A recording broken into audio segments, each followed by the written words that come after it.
Bem, essa doença é uma doença causada pelo terceiro coronavírus pandêmico e é o SARS-CoV-2. Os primeiros casos começaram na China no final de dezembro, começo de janeiro agora desse ano. E é uma doença que se espalhou para o mundo inteiro. Hoje, em março, foi decretado pela OMS uma pandemia global e com enormes desafios para todos os países do mundo. Hoje a gente tem como cenário, além dessa pandemia, uma busca por um tratamento para essa doença, um tratamento medicamentoso. Várias tecnologias e drogas surgem como possíveis aí. Também a busca frenética por uma vacina. É uma doença que nenhuma pessoa tem, a priori, imunidade.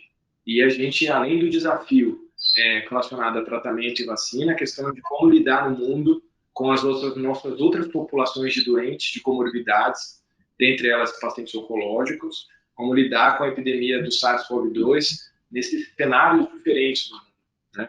Então, é um grande desafio. A gente também tem tempos diferentes de epidemia em vários países do mundo, países que já passaram por essa pandemia no momento mais crítico, como a China, e países que ainda estão vivendo grandes problemas internos, problema de saúde pública e privada, como na Itália, nos Estados Unidos, na Espanha, né? E os países estão enfrentando a epidemia de forma diferente, alguns com estratégias de sucesso, outros atrasaram algumas estratégias. Vem também a questão da quarentena, do isolamento como uma das ferramentas de prevenção no mundo. A gente nunca viveu um momento de doença que necessitasse desse tipo de intervenção.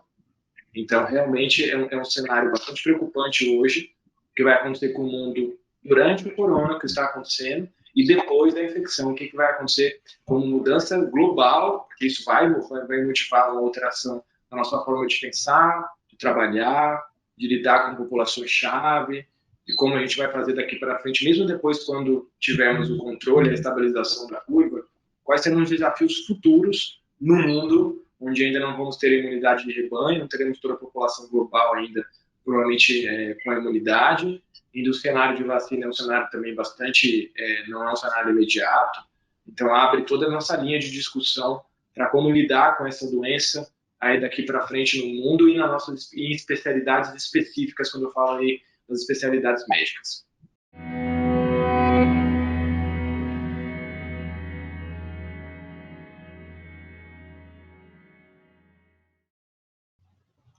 Olha, os profissionais de saúde vão ter que ser, é um grupo, entre aspas, aí com risco maior de adquirir a doença, porque vai estar em contato direto com esses pacientes, com caso confirmado e caso suspeito.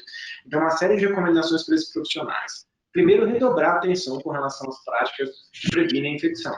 Higienização das mãos, tudo isso a gente já discutiu em todas as instâncias de forma bastante importante. Agora, os EPIs, né, os equipamentos de proteção individual, devem ser o uso deles deve ser extremamente respeitado e entender que, além de usar os EPIs, os médicos saberem serem treinados para como colocar esse equipamento de proteção individual e como fazer a desparamentação, que é outro momento crítico quando eu falo da transmissão do novo coronavírus. Não adianta nada eu ter os EPIs, saber paramentar esses paramentos de forma adequada. A contaminação pode ocorrer muito mais na desparamentação. Então, qual seria o conjunto de EPIs que o profissional vai usar como atender esses casos, né? Então, vai ter que usar máscara N95, óculos de proteção, alguma máscara validada para proteção também, que ia aparecer no mercado, capô, alguma coisa que proteja o cabelo, avental descartável, luva. Então, todo o atendimento desses pacientes deve ser feito com todos os EPIs que a gente já estabeleceu, o Ministério da Saúde, a Anvisa, a CDC, a Organização Mundial de Saúde, e nosso medo realmente é que esses EPIs, de acordo com a magnitude da epidemia no Brasil e no mundo, eles tendam a ter desabastecimento, faltar EPI. Então, eu recomendo que os profissionais, principalmente com a máscara N95, que eles saibam conservar, de forma, não é de uso unitário para descartar a máscara N95. Realmente, quando for usar as máscaras, observar a colocação, a retirada da máscara, prestar atenção nesses detalhes. Além disso, os médicos têm que tomar a vacina de influenza, profissional de saúde, na campanha que o Ministério da Saúde começou, então é obrigatório tomar a vacina de influenza, né? Tomar cuidado quando eles voltarem para os seus domicílios, né? Tirar o sapato em casa, tirar a roupa, lavar as mãos, para evitar a transmissão para o ambiente intradomiciliar. Lembrar que os médicos podem ser portadores também assintomáticos, então todo cuidado com as pessoas que moram com você, né? Então, ter um certo distanciamento dessas pessoas, não abraçar, não beijar, não encostar. Então, os médicos vão ter várias linhas relacionadas à prevenção dentro do ambiente hospitalar para ele não adquirir a doença, usar os equipamentos de proteção individual, não adquirir outras doenças respiratórias, né? Tomar vacina de influenza e dentro de casa para impedir a transmissão para pessoas com quem o profissional de saúde mora junto, né? Com todas essas práticas de chegar e fazer todas essas orientações que eu comentei para vocês.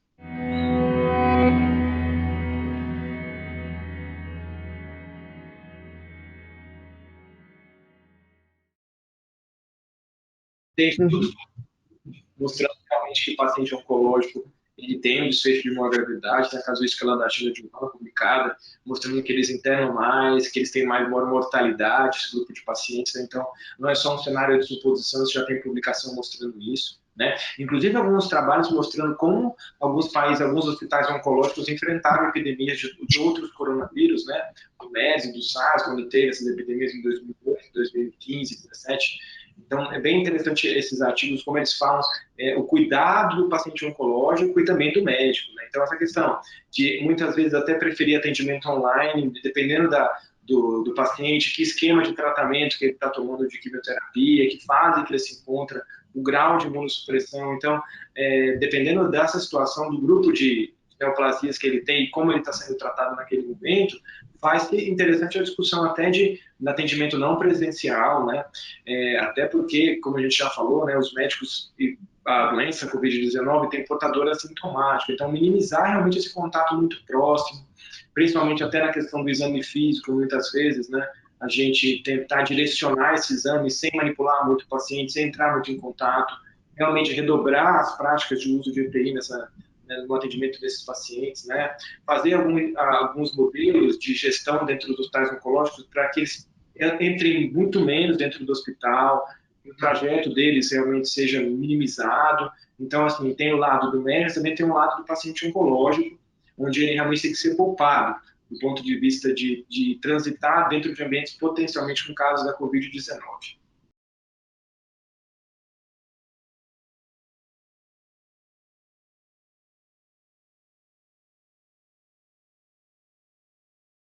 A pergunta é boa, realmente na China eles avaliaram os pacientes oncológicos, e o que se viu foi até algumas coisas que a gente acha que é meio óbvio, mas é bom a gente comentar, pacientes que já trataram oncológicos prévios, que já estão em remissão, esses pacientes todos tiveram menos risco de desfecho.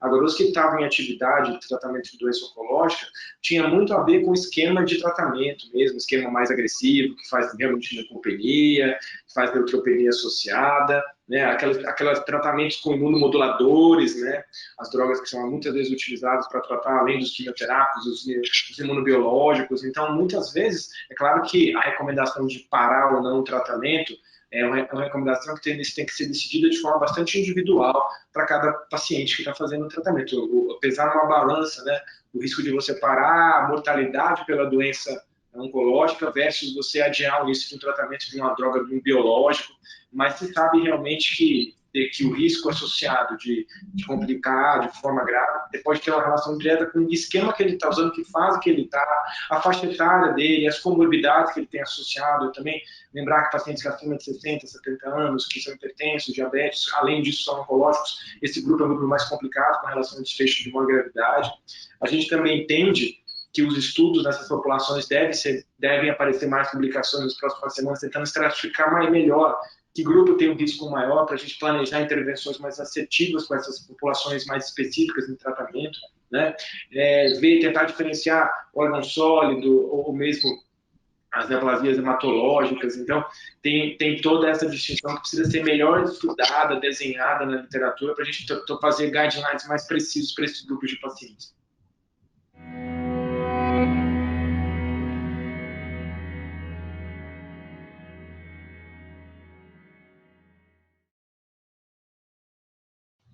Bem, existe uma linha de drogas propostas e repropostas para tratamento da SARS-CoV-2, né?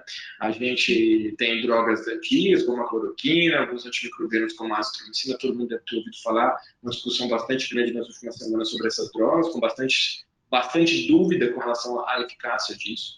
Não há nenhum esquema profilático definido, também com drogas novas, que estão em fases iniciais. Se você, por exemplo, fazer um antiviral para pacientes oncológicos, prevendo o risco dele se expor e a mortalidade mais alta, né? Infelizmente, não tem nada ainda pronto, publicado. Com certeza, se você consultar aí os estudos que estão acontecendo, recrutando pacientes, existem algumas drogas com intuito de profilaxia, tem estudo de cloroquina, com profilaxia muito mais para profissional de saúde do que para paciente oncológico.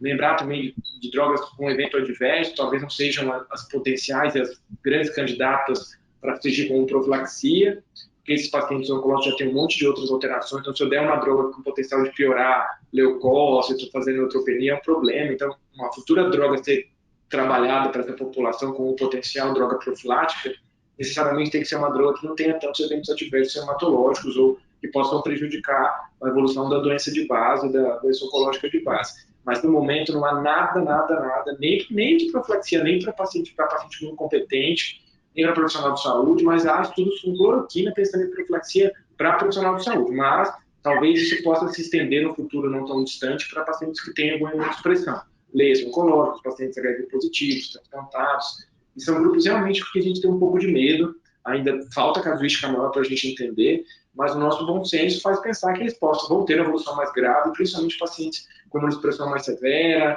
esquemas mais agressivos, que induzem mais quadro de citopenia associada. Isso parece uma realidade bastante clara nessa situação.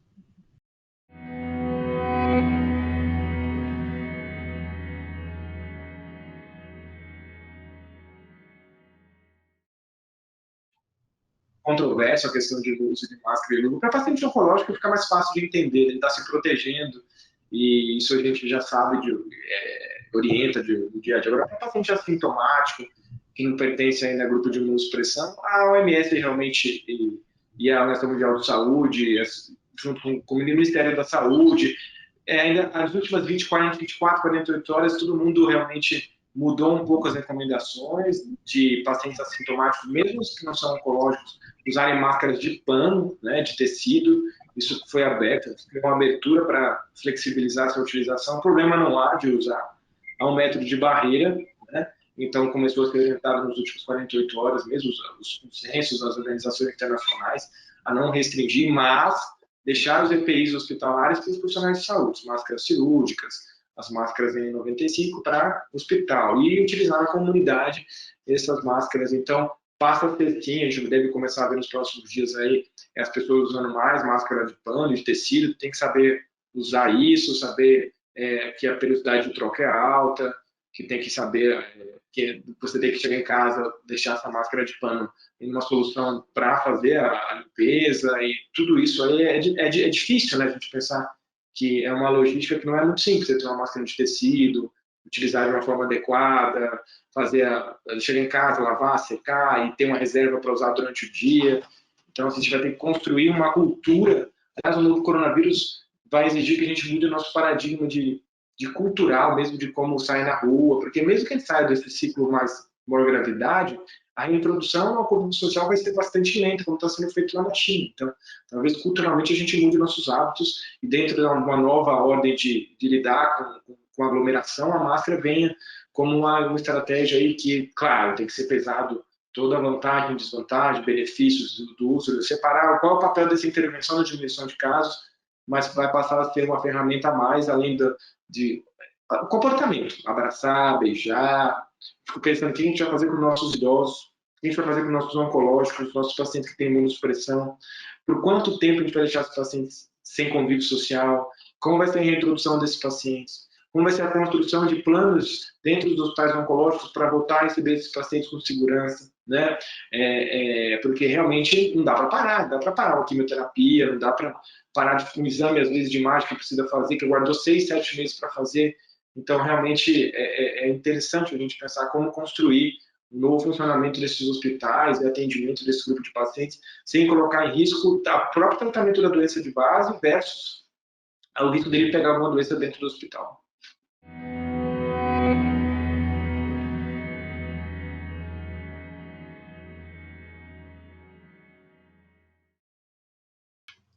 Olha, pensando no paciente oncológico, uma cirurgia que no risco-benefício vai ter um impacto direto na mortalidade associada, ou seja, ele pode fazer uma cirurgia com potencial de recuperar a doença, toda aquela história, minimizar o tempo de internação dentro do hospital, diminuir a visita dentro do hospital, isso vai ter que fazer, né?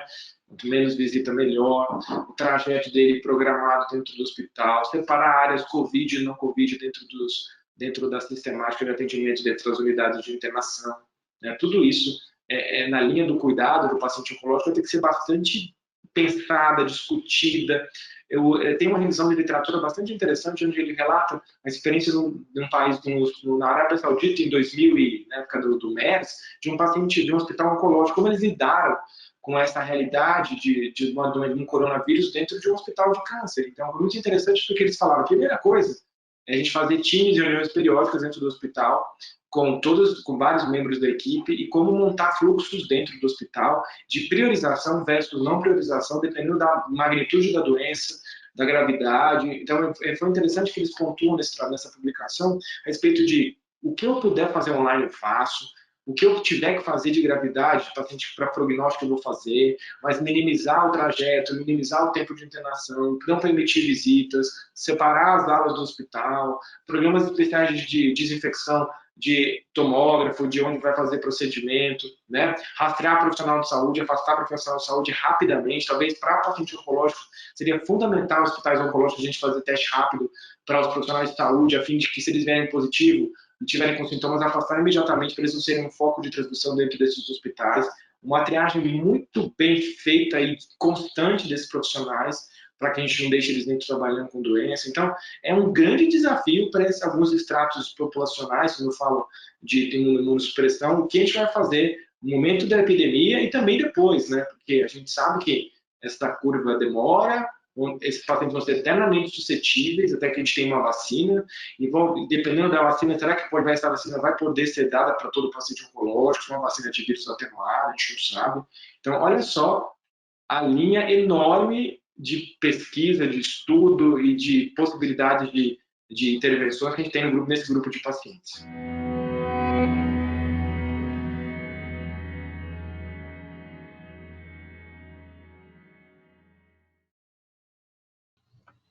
Eu acho que a telemedicina vai vir mesmo com uma ferramenta. Eu acho que a doença da Covid-19 vai mudar a história da medicina. Né? Já está mudando a história de gestão, a história de a gente está vendo aí nas últimas semanas. Mas acho que deve vir com força total a telemedicina, talvez, principalmente para esses grupos de pacientes, a gente conseguir fazer essas consultas de uma forma bastante sistematizada, em protocolos bem desenhados, que a gente tenha critérios de quando eu deixo de fazer a consulta, como eu oriento o paciente. Eu acho que todo treinamento de uma equipe, para fazer telemedicina, eu preciso treinar equipes com as especificidades da população que ela vai atender. Então, falando no paciente oncológico, eu vou ter que ter um protocolo muito bem desenhado nas instituições para ver o que eu vou fazer perguntar na consulta, qual é o critério de vinda ao hospital, quando ele vem, que dia que ele vem, que trajeto que ele vai fazer, quanto tempo ele vai ficar no hospital, que profissional vai atender ele, é prioridade, não é, eu tenho que fazer telemedicina, não posso, nesse grupo tem que vir no hospital. Então, eu acho que para cada passo nessa construção de telemedicina tem que ser discutido baseado em qual grupo de pacientes que eu estou atendendo. Então, eu acho que mais ou menos isso que vai ter que se pensar no planejamento estratégico. Eu acho que tem que ter planejamento estratégico para atender esses pacientes, principalmente se é um hospital oncológico, uma clínica que atende pacientes oncológicos, e tem um fluxo bem desenhado, atendendo as especificidades dessas populações. Isso para a telemedicina é idem.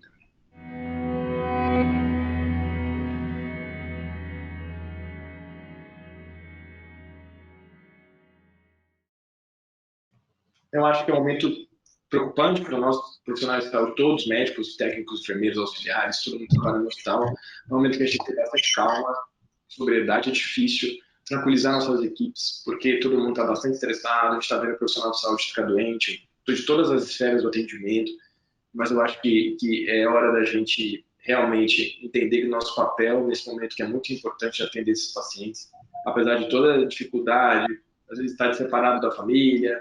A gente vê histórias de colegas lá em outros países do mundo, na Itália, na Espanha, relatos tristes de como é complicado você estar trabalhando numa sobrecarga de horas sem ter contato com as pessoas que você gosta, toda a dificuldade dos pacientes não receberem visitas no hospital, funeral desses pacientes. Então, é um momento muito triste para a comunidade médica e todo mundo que está à volta. E nas próximas semanas a situação deve piorar, então eu peço tranquilidade, calma. A gente tem que entender que o nosso papel é importante, todos os profissionais da área da saúde, Vamos torcer para que esses protocolos de novas drogas deem algum resultado mais assertivo, mais confiável do que os estudos até o momento com a cloroquina, que o mundo realmente vá o mais rápido possível, que a gente tenha tranquilidade, muita tranquilidade, para lidar com a situação que cada vez vai ficar mais difícil nas próximas semanas, a falta aí de insumos que deve acontecer, se espera que não aconteça esse cenário mais catastrófico, mas a gente vem vendo a epidemia crescer todos os dias, e que a gente realmente vai ter que arregaçar as mangas, isso vai passar, o momento mais crítico vai passar, mas como eu falei, a gente vai ter que mudar nossa forma de lidar dentro da medicina da era pós-coronavírus na medicina, isso fala em todas as especialidades da medicina, isso vai afetar dramaticamente a nossa forma de lidar com os pacientes, pelo menos por alguns 6 meses, um ano ou até mais tempo, até que a gente tenha uma vacina, até que a gente tenha alguma ferramenta boa para tratar, entenda melhor a doença. Então, a gente tem muitos pontos de interrogação na infecção pelo novo coronavírus, muitos detalhes que a gente vai descobrir lentamente com os estudos, com as publicações, mas a missão é: vamos estudar, se mantenham atualizados, tentem sempre estar a par do que está acontecendo, passar informação consistente para os seus clientes, para os seus familiares, para os seus pacientes.